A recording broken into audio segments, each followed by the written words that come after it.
tanghali dito sa Hong Kong. So, ngayon is 12 o'clock na. So, a short video lang po. Magluluto tayo ng lunch para sa aking mga anak. Sa aking mga alaga here. So, preparing now for lunch. Yan. So, kumusta kayo dyan? Ano ang ginagawa nyo? Ano ang lunch ninyo? Yan. So, nag-prepare na ba kayo? So, ako dito is preparing na. So, I hope you are all doing guys good. Char. So, short video lang mo tayo para may pang-upload tayo, pang-update natin kayo. So, let's go!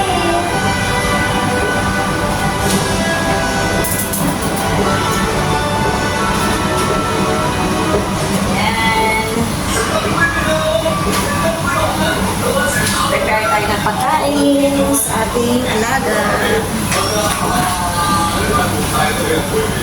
So, ang ginagawa ko ngayon guys is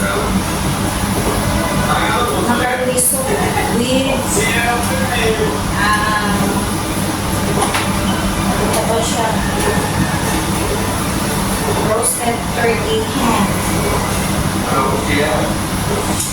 para may bilig. Para may amoy.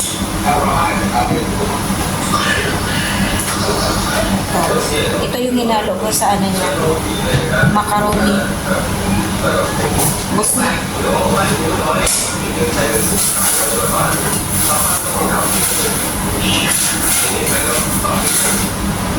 At medyo mag-dry siya. So, lagyan natin ng tubig.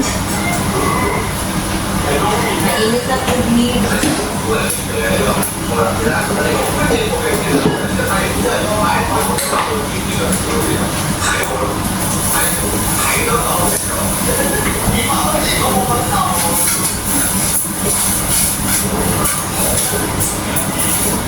So, pinalambot ko na siya kanina. So, timplahan na lang natin.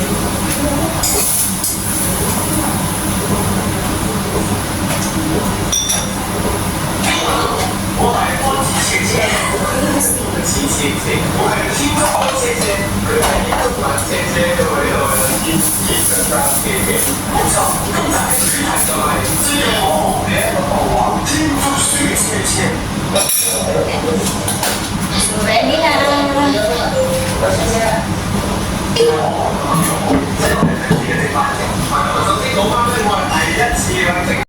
So, ito naman yung pagkain ng alaga kong lalaki. Pizza Hut mashed potato with chicken wings. Yan. So, isa-sort ko na doon sa table nila. Nabigay ko na yung pagkain nila doon. So, hindi ko na lang binigyan kasi nandun yung lola. Ayaw ng lola na i-video yung mga apo niya.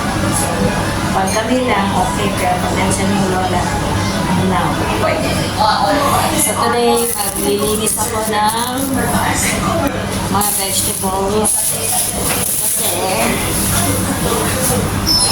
mag-prepare na naman ng lunch para sa bola. So, ang kakainin nila ngayon is noodles. Walang kasawa ang noodles.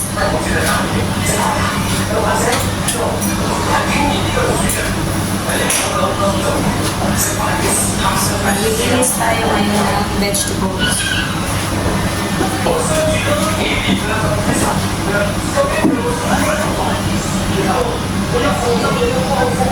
So, maglilinis tayo ng choisang. Yeah. So, dyan. Kasi ito yung hahagpatin natin. Hahagpatin.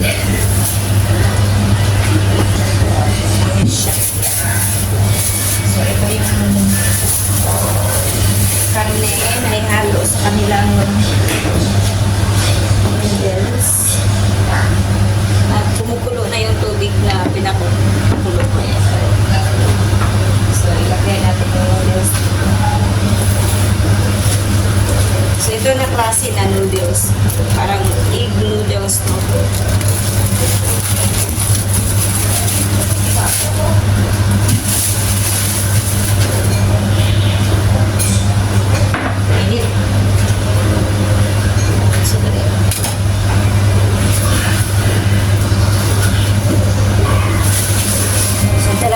Kasi dalawa lang naman sila.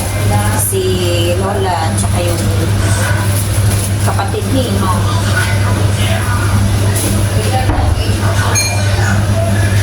Dito kasi kakain yung mga kapatid ni Mami.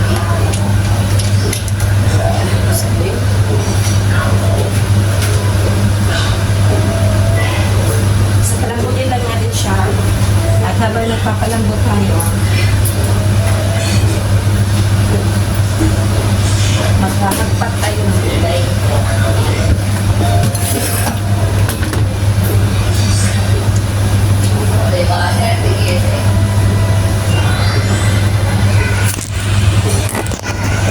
Yan, ito yung lilinisan ko yan.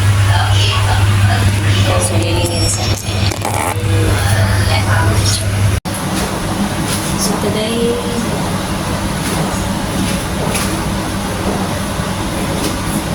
Mấy bà lỗ bịp cái gì mỗi tay có bịp.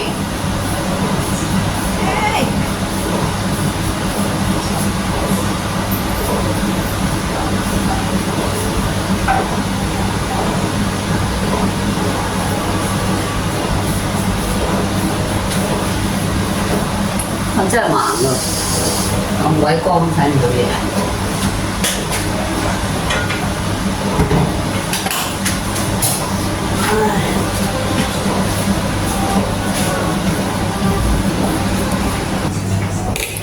sige. Kain na po tayo. Pasta with mushroom and bacon. So, kain na po tayo.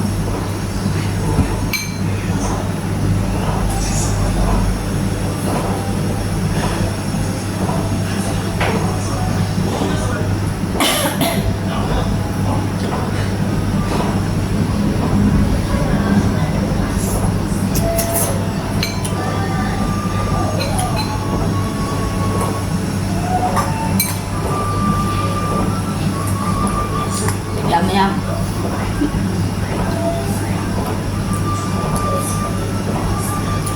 Gusto ko siya. Sabi may mushroom. Favorite ko talaga yung mushroom. Kahit anong klaseng mushroom.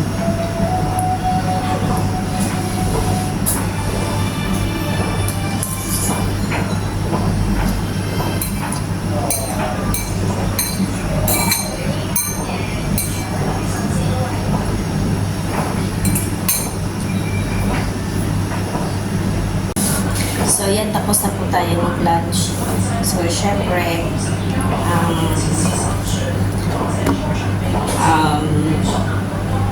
hindi pwedeng walang kape. Yan. So, nagkakape ako, guys. Kayo rin ba? Ganyan din ba kayo? Yung after kumain ng lunch or dinner, nagko-coffee kayo? Ako parang hindi ko na matanggal yun.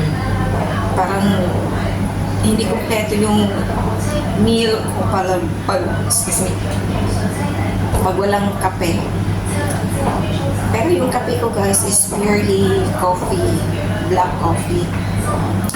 Tinanggal ko na yung sugar kasi habang tumatanda tayo, yun, nararamdaman na natin yung mga iba't ibang klase ng karamdaman. So nung in our younger age, so okay lang yung mga sweets, so mga salty foods, mga sweets, okay lang yun. Pero ngayong nagkakaedad na tayo, so limit na tayo ng mga all those foods. Pagkain pa din, pero limit na, may limit. So, itong coffee ko, no sugar, black. Yan, black. At saka, para may naman siya, may konting lasa din. Lagyan natin ng gatas. Yeah, fresh milk. Okay lang. So, yan lang.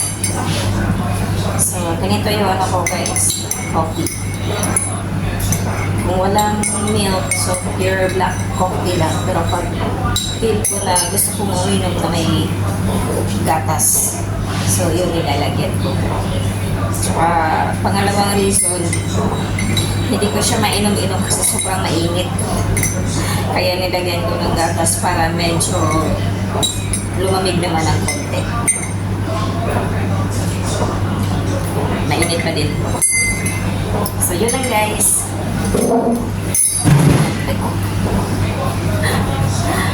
Thank you for watching and thank you for your support. Update lang tayo paminsan-minsan. So thank you for being here and thank you for watching my video. God bless.